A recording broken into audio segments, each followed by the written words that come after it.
الحمد لله ثم الحمد لله الحمد لله الذي خلق الموت والحياة ليبلوكم أيكم أحسن عملا أحمده وأشهد أن لا إله إلا الله وحده لا شريك له وأشهد أن سيدنا ونبينا محمدًا عبده ورسوله صلوات الله وسلامه عليه وعلى آله وأصحابه إلى يوم الدين، خصوصاً على سادات ديننا ذوي القدر العلي والفخر الجليه أبي بكر وعمر وعثمان وعلي، وعلى الحسن والحسين وحمزة والعباس، وعلى الستة الباقية من العشرة المبشرة رضوان الله تعالى عليهم أجمعين. أوصيكم أيها الناس ونفسي أولاً بتقوى الله وطاعته، فإن التقوى شعار المؤمنين وديثار المتقين ووصية الله تبارك في وفيكم وفي الخلق أجمعين. أما بعد، لپاش حمد و سپاس و ستایشێکی بێپایان بۆ خودای پەروەردیگار و داواکردنی بارانی ڕەحمەت و مەهرەبانی بۆ سەرگیانی محەممەد المستەفا صلی الله عليه وسلم و بۆ سەرگیانی یاران و دۆستان و خۆشەویستانی ئەو پێغەمبەرە تا ڕۆژی دوایی. میوانانی ماڵی خودا ئیماندارانی بەڕێز، لە نێو جێژاوی پڕلا نەهامەتی و ناخۆشیدا، لە نێو غەفڵەتی هەموو لایەکماندا، لە نێو بێباچی هەموو لایەکماندا، بەلئەخەس ئەو کەسانەی کەوا دەسەڵاتیان هەیە و لەگەڵ ئێمەش تاک بەتاک هەموومان بێباچین، بێئاگاین، بێئاگادارین لە ژیانماندا چۆن گوزەرەکە. بۆیە بە پێویستمان زانی هەم بۆ خۆمان و هەم بۆ ئێوەی خۆشەویست و هەم بۆ ئەو کەسانەی کە گوێیان لە ئێمە بێ ئامۆژگاریەک بیکەین بە دیاری بۆ خۆمان و بۆ ئێوەی خۆشەویستیش. بۆیە خوای گەورە لە قورئانی پیرۆزەدا ئیشارەی پێکردووە و پێغەمبەری خۆشەویستمان صلی الله عليه وسلم بە هەمان شێوە فەرمودەی فەرمووە بەرامبەر بەو ناخۆشیە، بەرامبەر بەو ناڕەحەتیە کە لە نێو کۆمەڵگەماندا هەیە. ئازیزان، خوای پەروەردیگار لە قورئانی پیرۆزەدا دەفەرمێ: يوم تجد كل نفس ما عملت من خير محضرا وما عملت من سوء تود لو أن بينها وبينه أمدا بعيدا ويحذركم الله نفسه. خواهی پەروەردیگار لەم ئاەتەدا ڕوومان دەکاتێ لە ڕۆژێکدا، لە کاتێک کەوا ئەو خەڵکە هەموو زیندوو دەکرێتەوە، بەرەو مەیدانی حەشر ئەبرێ. لەگەڵ ئەوەشدا هەر کەسێ کردەوەی چاچی کردبێ ئامادەیە بۆی، و هەروەها هەر کەسێ کردەوەی خراپی کردبێ کردەوەکەی لەگەڵا دێت. بۆیە دەفەرمێ ئەو کەسانەی کە گوناهیان کردووە، کە تاوانیان کردووە، کە خەڵکیان ئەزیەت داوە، خەڵکیان برسی کردووە، خەڵکیان تێنی کردووە، خەڵکیان ناڕەحەت کردووە، جا لە مناڵەکانی خۆتەوە دەستی پێ بکە تا دەگاتە سەرەوە. ئەمانە لەو ڕۆژەدا کە بەداخەوە پێی ناگەن، لەو ڕۆژەدا داوا دەکەن لە خوای پەروەردیگار: یا ڕەب العالەمین، لە بەینی ئێمە و گوناهەکانمان ماوەیەکی زۆر دوور هەبێ بۆ ئەوەی بە گوناهەکانمان نەگەین. ئەو داوایە لەم وەختەدا هیچمان نایەکی نابێت بۆ ئەو کەسانی کە تاوانیان کردووە. بۆیە دەفەرمێ خوای پەروەردیگار: ويحذركم الله نفسه ويحذركم الله نفسه. ئەفەرمێ خوای پەروەردیگار ئاگادارتان دەکاتەوە، واتە لە چی؟ لە نەفسەکەتاندا. بۆیە پێغەمبەری خۆشەویستمان صلی الله عليه وسلم دەفەرمێ: أفضل الجهاد جهاد النفس. گەورەترین جیهاد جیهادی نەفسە.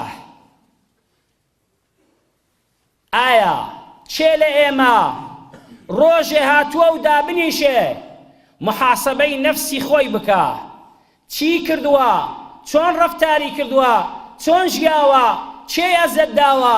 چێ بێنان و ئاو کردووە؟ چۆن ڕەفتاری کردووە لەگەڵ خۆی و دەوروبەرەکەیە؟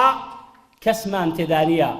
بەڵام گوێ ئەگرین لە یەکێ لە متەقیەکان لە پیاو ساڵحان کە ئیبراهیمی تەیمیمی ئەفەرمێ ڕۆژێ لە ڕۆژان با ئێمە شوابیر بکەینەوە. هاتم دانیشتم و گفتوگۆم لەگەڵ نەفسی خۆما کرد. وتم ئەی نەفس، ئەگەر بەرەو بەهەشتا بچین لە میوەجات و خۆشیەکانی بەهەشتا دەخۆین، لە ڕووبارە شیرنەکانی بەهەشتا دەخۆی، وەلا حۆریەکانی بەهەشتادا لەزەت وەردەگری. بەڵام هەر بۆ خۆم بیرم کردەوە، بەڵام ئەگەر بێت و هەر ئەو نەفسە بچێتە نێو ئاگرا، ئەی نەفس محاسەبەی خۆمان بکەین. ئەگەر لە نێو ئاگرادا بی، ئەخۆی لە چی؟ لە زەقومەکەی ئاخۆی، لە سەدیدەکەی ئاخۆی، و هەروەها لە خوێن و خوێزاوی جەهەنەمیەکان تۆ ئەو خواردنە دەخۆی. ئەی نەفس پێم بڵێ چی بکەم؟ ئەڵێ وەڵامی دایەوە بەر لەوەی تۆ بچێەوە ئەو ڕۆژە کە نازانی یا بەهەشتە یا جەهەنەمە، لە دنیایەدا کردەوەی چاک بکە، لە دنیایەدا چاکە بکە لەگەڵ خۆت و دەوروبەرەکەی خۆتە، بۆیە بەر لەوەی بگەینە ڕۆژێک کە ئەم محاسەبەمان بێتە سەر، لە ئەو ڕۆدا با خۆمانی بۆ ئامادە بکەین. وەخوای پەروەردیگارە فەرمێ: واعلموا أن الله يعلم ما في أنفسكم فاحذروه. أفرمي ئاگادار بن خوای پەروەردیگار زانایە، هەشیارە و ئاگادارە بەرامبەر بە نەفسی ئێوە و ئێوەش لە نەفسەکەی خۆتانە هەشیار ببنەوە، بەڕڵای مەکەن. چۆن ئارەزووی کرد ئێوە ڕەفتار بکەن، ڕۆژێ دادێت کە پێی ناگەی. جا بەر لەوەی ئەو ڕۆژە دابێت، ئیمڕۆ دەرفەتە خۆتی بۆ ئامادە بکەی تاوەکو بگەی بە ئەو دەرەجەی کە خوای پەروەردیگار داوامان لێەکە. ئاگاداری نەفسەکەی خۆمان بین، بەدابنیشین محاسەبەی ئەو نەفسە بکەین کەوا دەبێتە هۆکاری وێرانکردنی خودی خۆمان. ئینجا دەوروبەرەکەمان لە ماڵمانەوە تا دەگاتە گەورەترین دەسەڵات و قووەتەوە. بۆیە خوای پەروەردیگار دەفەرمێ: ونضع الموازين القسط ليوم القيامة فلا تظلم نفس شيئا وإن كان مثقال حبة من خردل أتينا بها وكفى بنا حاسبين. خوای پەروەردیگار لەم ئاەتەشە ئەفەرمێ لەو ڕۆژەی کەوا تەرازوەکان دادرێن. بەڵام چ تەرازوێ؟ چ کەسێ لەسەر تەرازوەکەیە؟ لەو ڕۆژەی کە تەرازوەکان دائەندرێن، بۆچی؟ عەدالەتێک هەیە لە ڕۆژی قیامەتادا. لەو وەختەدا زوڵم لە هیچ نەفسێ ناکرێ، لە هیچ کەسێ ناکرێ. ئەمە دنیا نییە من دەسەڵاتم هەبێ ئێوە بخۆم، ئەمە دنیا نییە من دەسەڵاتم هەبێ هەرچی هەیە بۆ خۆم بێ، ئیتۆش بۆ خۆم بخۆم. ئەمە دنیا نییە تۆ من هەر کەسێ ئەم دنیایە داگیر بکەین. ئەمە ڕۆژێکە خوای جەلە وەعەلا بۆ خۆی لەسەر تەرازوەکەیە. چه جوابی خۆت ئەدەیەوە؟ ئەی ئەو کەسەی زوڵمەکەی، ئەی ئەو کەسەی خیانەتەکەی، ئەی ئەو کەسەی کەوا حەقی خەڵکە ئەخۆی، چ وڵامی خۆت ئەدەیەوە لەو ڕۆژەی کەوا خوای پەروەردیگار لەسەر تەرازووە کردەوەکانت دەچێشێ، ئەوەی خەڵکت ئەزیەت داوە، خەڵکت برسی کردووە، لەوێوە خۆتە بینیەوە. بۆیە دەفەرمێ خوای پەروەردیگار هەر شتێک کە هەبێ بەقەدەر یەک مسقالە زەڕە ئەتەینا بها، دێتە نێو تەرازوی. ئەمە بۆچی وا ئەڵێت؟ ئەگەر بەقەدەر یەک مسقالە زەڕە ئینسان کار بکات، خوای گەورە دەهێنێتە نێو تەرازوی چاکەکانی لە چاکەدا و لە خرابەشدا بە هەمان شێوە. خوا لەو ڕۆژەدا زوڵم لە هیچ کەسێک ناکە، وكفى بنا حاسبين اگر توش لدنيا دا محاسبه نفسي خود نكي جلوكت بر الله كدوا چونت بو اكري وانجام يدي بلام لويدا خواي پروردگار محاسبه ما نكاتو حساب ما لقلاكا بويدا فرمي خواي پروردگار لآية كترا دا يوم يبعثهم الله جميعا فينبئهم بما عملوا أحساه الله ونسوه والله على كل شيء شهيد أفرمي خواهي پروردگار لو رجي كوا بندكان زندو دكينوا لو رجي كوا خلق زندو دبيتوا بحر كردوه ككردوتا خوا إحصاد لقلقا أو عند خيرت كردوا خيركت بو حسابا أو عند الشرط كردوا شركشت بو حسابا هر شتێک کە تۆ لەبیرت چوو بێ ئەوە خوای پەروەردیگار پێی ئاگادارە جا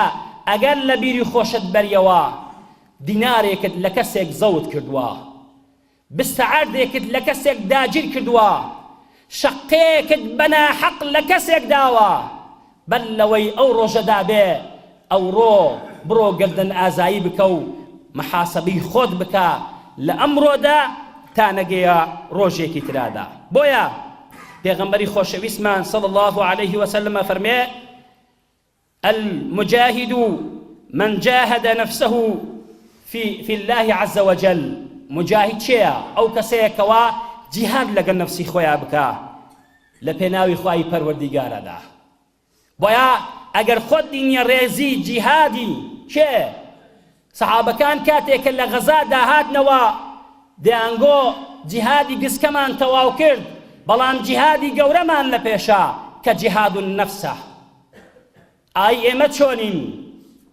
ئێمە ئەو نەفسەمان لە یاد کردووە بێباچین لە بەرامبەریادا بۆیە پێویستە بەر لەوەی کەوا ڕۆژێکدا بێ ئەوڕۆ محاسەبەی خۆمان بکەین بۆیە خوای پەروەردیگار دەفەرمێ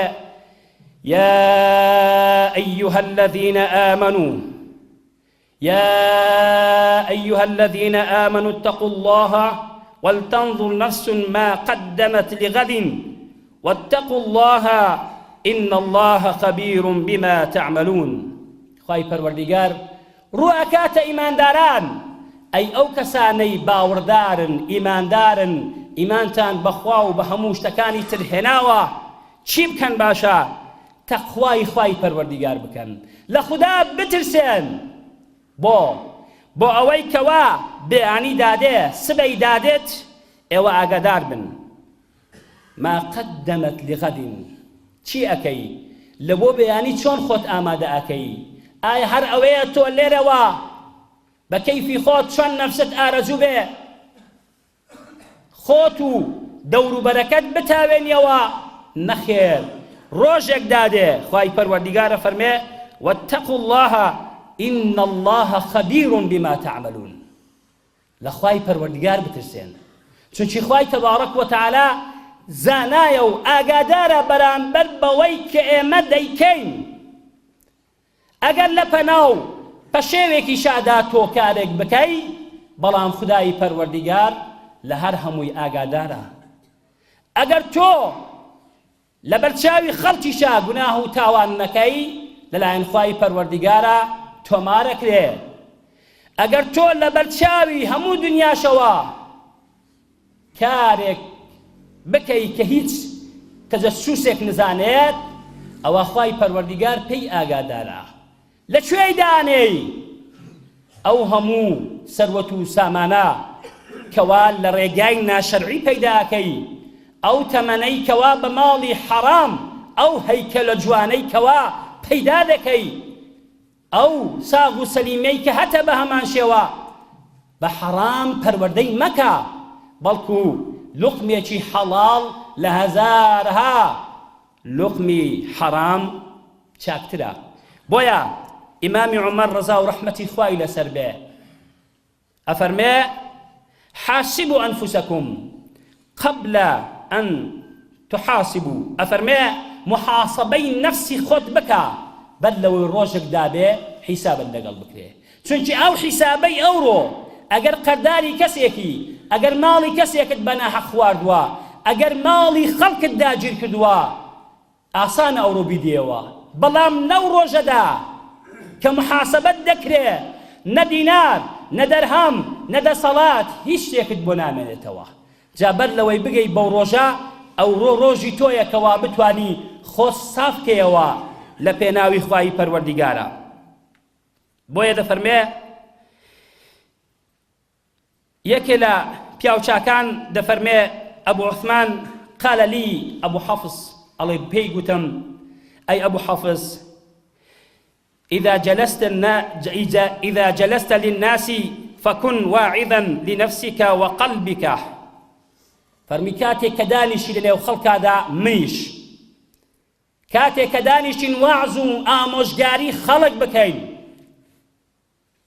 بل لوي آموشگاري خلق بكين با آموشگاري نفسكي خومان بكين با ئاگامان لە دڵی خۆمان بێ چونچی دەفەرمێ ولا يغرنك اجتماعهم هیچ گۆڕانکاری بەسەرەوان دانایەت بۆ ئەوان چی ئەکەن فإنهم يراقبون ظاهرك خەڵک تەماشای زاهری منەکە ئەگەر من لە هەر پلە و پایەدا بم خەڵک تەماشای وشەکانم ناکە چی دەڵێن تەماشای کردەوەکارم دەکا چ کردەوەیەکم هەیە چ تەقوایەکم هەیە یان نیمە بۆیە دەفەرمێ خەڵک تەماشای زاهری تۆ ئەکا تەماشای ناو دڵت ناکە جا بۆیە ئەوەلەن ئامۆژگاری نەفسی خۆ و دڵی خۆت بە بەڵام والله خوای پەروەردیگار ڕەقیب على باطنیک خوای پەروەردیگار هەمیشە ئاگاداری نێو نهێنیەکانی نێو دڵمانە چەندە ئێمە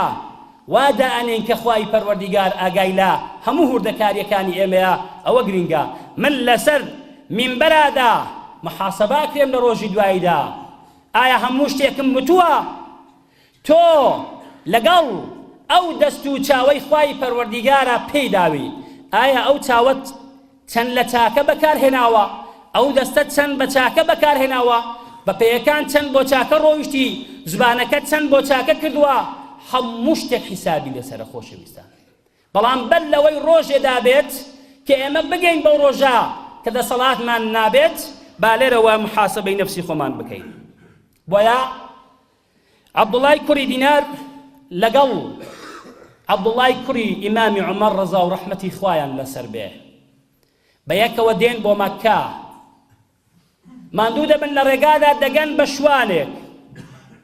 شوانێک پێی دەگەن مێگەلێکی مەڕی پێیە برسینە ماندوونە دەڵێن ئەی شوان شاتێک مەڕێک لەو مەڕانەمان پێ بفرۆشە شوانەکە وەڵام دەداتەوە دەڵێ من عەبدم واتە سەیدم هەیە گەورەم هەیە گوتیان ئەگەر گەڕایەوە لای سەیدەکەت بەڵێ یەک گورگ خواردوویتی عەبدەکە چه جوابی دانەوە ئەوە وەکو ئەختیبارێک پێیان کرد ئایا چۆن ڕەفتارەکە ئەو ئەختیبارە بە ئێمە بکرێ وڵات هەموو دەدزین وەکو دیزیمانە وەکو وێرانمان کردووە بۆیە دەڵێ ئەم شوانە گوتی فەئەین الله ئەی خوای پەروەردیگار لەکوێیە بۆیە ئێمەش نەڵێن ئەین الله وا پێویستە ئەو هەموو سەروەت و سامانە ئەو هەموو داهاتە چی بەسەر دێ بەڵام خوایەک هەیە محاسەبەیان بکە بۆیە عەبدوڵای کوڕی ئیمامی عومەر ڕەزا و ڕەحمەتی خوای لەسەر بێ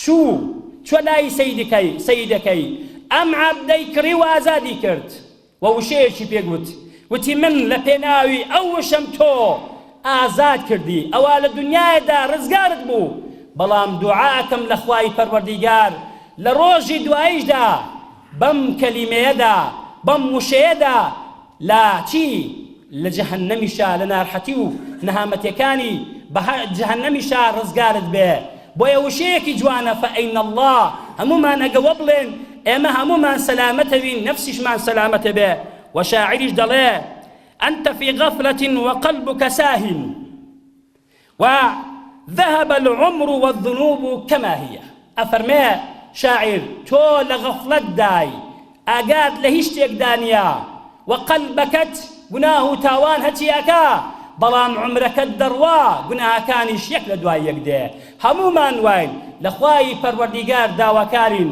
خدای تەبارەک وتەعالا لەسەر نەفسمان محاسەبەیەکی ئاسانمان بکە لەسەر کردەوەکانماندا محاسەبەیەکی ئاسانمان بکە خدایە ئێمە زەلیل و بێدەسەڵاتین بەخرابەی ئێمە لەگەڵ ئێمەیان نەکەی ئینشاءالله. یا رب العالمین لێمان ببووری، یا ربی خودایە هیدایەتی هەمولایەکمان بدەی، موفقمان بکەی بۆ ئەو دینەیە، خودایە موفقمان بکەی بۆ گەل و نیشتیمانیشمانە، وەخوای پەروەردیگار هیدایەتی ئەو کەسانە بدەی کەوا خراپەکارن، کەوا خۆیان لەبیر چووە، نەفسی خۆیان بەڵڵا کردووە، خودایە هەشیاریان بکەیەوە لە خەوی غەفڵەتادا بیان هێنیەوە سەر ڕێگای ڕاست و بگەڕێنەوە هەم بۆ خۆیان و هەم بۆ دەوروبەرەکەی خۆشیان ببنە مای خێر و بەرەکات. یا ربی خودایە ئەوەی نخۆشی هەیە شیفای بەخێری بدەی، یا ربی خودایە ئەوەی ناڕحەتی هەیە لە ناڕحەتیەکەیدا ڕزگاری بکەی، یا ربی خودایە ئەوەی ئەولادی نییە ئەولادی پێبەخشی، یا ربی خودایە لێت دەپاڕینەوە ئەوەی کەوا قازانج و سەلامەتی ئەم ملەتەی دەوێ سەرکەوتووی بکەی، ئەوەی دەوێ ئەو ملەتە بچەوسێتەوە و تەفرەقە و دووبەرەچی لە بەینیاندا پەیدا بکە، خودایە لە کۆڵوە ئەو ملەتەی وەکەوە ئینشاءالله.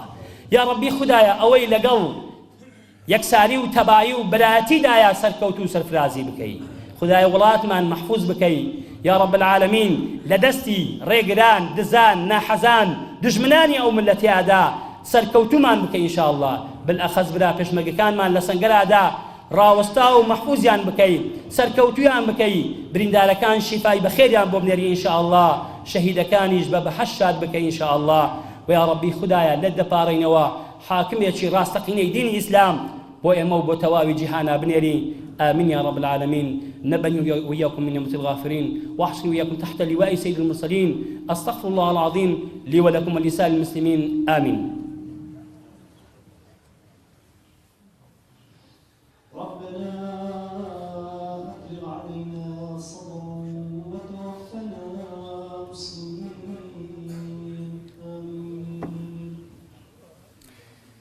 إن الحمد لله نحمده ونستعينه ونستغفره ونعوذ بالله من شرور أنفسنا ومن سيئات أعمالنا، من يهده الله فلا مضل له ومن يضلل فلا هادي له، ونشهد أن لا إله إلا الله وحده لا شريك له، ونشهد أن سيدنا ونبينا محمدا عبده ورسوله صلوات الله وسلامه عليه وعلى آله وأصحابه إلى يوم الدين. يا أيها الذين آمنوا اتقوا الله حق تقاته ولا تموتن إلا وأنتم مسلمون. عباد الله، أوصيكم بتقوى الله وطاعته، فإن التقوى شعار المؤمنين ودثار المتقين، ووصية الله تبارك في وفيكم وفي الخلق أجمعين. أما بعد، فإن أصدق الحديث كلام الله، وخير الهدي هدي سيدنا محمد صلى الله عليه وسلم، وشر الأمور محدثاتها، وكل محدثة بدعة، وكل بدعة ضلالة، وكل ضلالة في النار. وأمركم الله فيه بنفسه وثنى بملائكة قدسه حيث قال قولا كريما: إن الله وملائكته يصلون على النبي يا أيها الذين آمنوا صلوا عليه وسلموا تسليما. اللهم اغفر للمؤمنين والمؤمنات والمسلمين والمسلمات الأحياء منهم والأموات، من أهل السنة والجماعة والجماعات.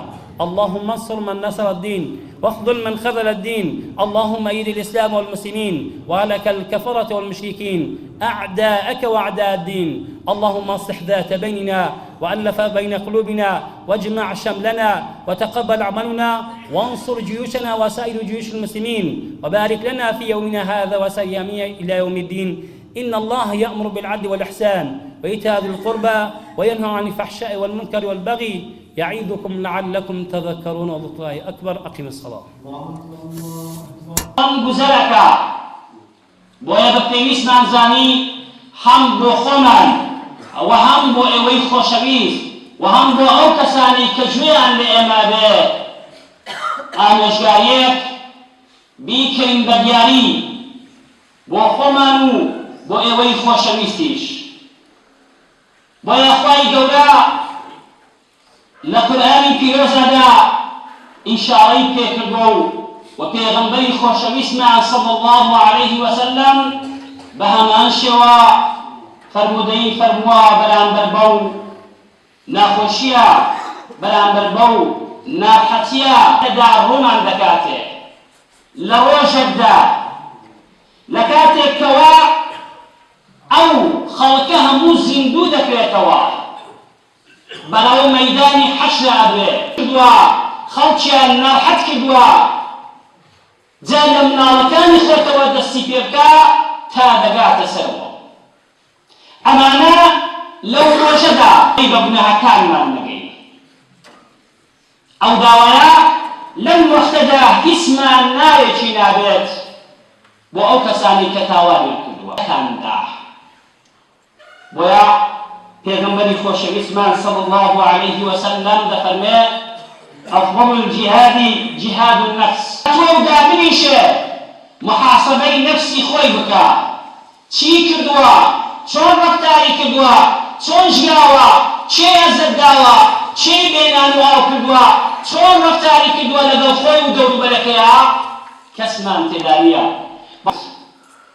وتم ئەی نەفس ئەگەر بەرەو بەهەشتا بچین لە میوەجات و خۆشیەکانی بەهەشتا دەخۆین لە ڕووبارە شیرنەکانی بەهەشتا دەخۆین ئەو نەفسە بچێتە نێو ئاگا. ئەی نەفس محاسبەی خۆمان بکەین. ئەگەر لە نێو ئاگرادا بی ئەخۆی لە چی؟ لە زەقومەکەی ئەخۆی خۆتە. بۆیە بەر لەوەی بگەینە ڕۆژێک کە ئەم محاسبەمان بێتە سەر لە ئەو ڕۆدا با خۆمانی بۆ ئامادە بکەین. وەخوای پەروەردیگار دەفەرمێ و ئێوەش لە نەفسەکەی خۆتانە هەشیار ببنەوە، بەڵڵای مەکەن. چۆن ئارەزووی کرد ئێوە ڕەفتار بکەن ڕۆژێک دادێت کە پێینا خۆتی بۆ ئامادە بکەی تا وەکو بگەی بە ئەو دەرەجەی کە خوای پەروەردیگار داوامان لێەکە. ئاگاداری نەفسەکەی خۆمان بین. بەیانکردنی خۆی ماڵمانەوە تا دەگاتە گەورەترین دەسەڵات و قووەتەوە. بۆیە خوای پەروەردیگار دەفەرمێ وەنەبێناکرێ ئەمە دنیا نییە من دەسەڵاتم هەبێ ئێوە بخۆم. ئەمە دنیا نییە من دەسەڵاتم هەبێ هەرچی هەیە بۆ خۆم بێ. ئیتۆش شتێکە خوای جەل وەعەلا بۆ خۆی لەسەر تەرازوەکەیە. چ جوابی خۆت ئەدەیەوە؟ ئەی ئەو کەسەی زوڵم دەکەی، ئەی ئەو کەسەی خیانەتەکەی. ئەمە بۆچی وا ئەڵێ؟ ئەگەر بەقەدەر یەک مسقالە زەڕە ئینسان کار بکات خوای گەورە دەهێنێتە نێو تەرازوی چاکەکانی. لە تا محاسبەی نەفسی خۆت نەکەی جەڵاوەکەت بەڕڵا کردووە چۆنت بۆ ئەکرێ و ئەنجامی ئەدەی، بەڵام لەوێدا خوای پەروەردیگار محاسبەمانەکات و خوا ئەحساب لەگەڵەکە. ئەو هەندە خێرت کردووە خێرەکەت بۆ حیسابە، ئەو هەندە شەڕت کردووە شەڕەکەشت بۆ حیسابە. هەر شتێک کە تۆ لەبیرت چووبێ ئەوە خوای لە کەسێک داگیر کردووە، شەقەیەکت بەناحەق لە کەسێک داوە، بەر لەوەی ئەو ڕۆژەدا بێ ئەوڕۆ بڕۆ گەردن ئازایی بکە و لە پێناوی خوای پەروەردیگارەدا.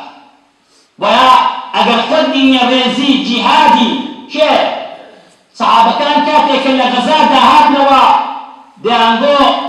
بۆیە خوای پەروەردیگار دەفەرمێ يا أيها الذين آمنوا اتقوا إن الله خبير بما تعملون. خوای پەروەردیگار ڕوئەکاتە ئیمانداران ئەی ئەو کەسانەی باوەڕ باشە تەقوای خوای پەروەردیگار بکەن، لە خوددا بترسن بۆ ئەوەی کەوا بەیانی دادێ سبەی دادێت دڵێنیان نەکەی ئینشاءالله. یا رب العالمین لێمان ببووری، یا ربی خوددایە هیدایەتی بکەی بۆ گەل و نیشتیمانیشمانە وەخوای پەروەردیگار هیدایەتی بووە خوددایە هەشیاریان بکەیەوە لە خەوی دڵبەتادا گیان هێنیەوە سەر ڕێگای ڕاست و لە ناحەتەکەیدا ڕزگاری بکەی. یا ربی خوددایە ئەوەی کەوا تازاند و سەلامەتی ئەم ملەتەی دەوێ سەرکەوتووی بکەی، ئەوەی دەوێ ئەم ملەتە بچەوسێتەوە و تەفرەقە و دووبەر یەکسانی و تەواهی و براتیدایە سەرکەوت و سەرفرازی بکەی. خدای وڵاتمان مەحفوظ بکەی یا رب العالمین، ڕاوەستا و مەحفوظیان بکەی، سەرکەوتویان بکەی، بریندارەکان شیفای بەخێریا بۆ بنێنی ئینشاءالله، شەهیدەکانیش بە بەهەشتات بکەی ئینشاءالله. ويا ربي خدايا ضد قارئ حاكم تحت لواء سيد المرسلين. استغفر الله العظيم لي ولكم ولسائر المسلمين امين. افرغ علينا صبرا وتوفنا مسلمين. وحده لا شريك له ونشهد أن سيدنا ونبينا محمدا عبده ورسوله صلوات الله وسلامه عليه وعلى آله وأصحابه إلى يوم الدين. يا أيها الذين آمنوا اتقوا الله حق تقاته الله وطاعته، فإن التقوى شعار المؤمنين ودفاع، وكل ضارة في النار. وأمركم الله فيه بنفسي وثنى بملائكة قدسي، حيث قال قولا كريما: إن الله وملائكته يصلون على النبي والمؤمنات والمسلمين من أهل السنة والجماعة والجماعات. اللهم انصر من نصر الدين، واخذل من خذل، واصلح ذات بيننا، وألف بين قلوبنا، واجمع شملنا، وتقبل عربا، وينهى عن الفحشاء والمنكر والبغي. يعظكم لعلكم تذكرون.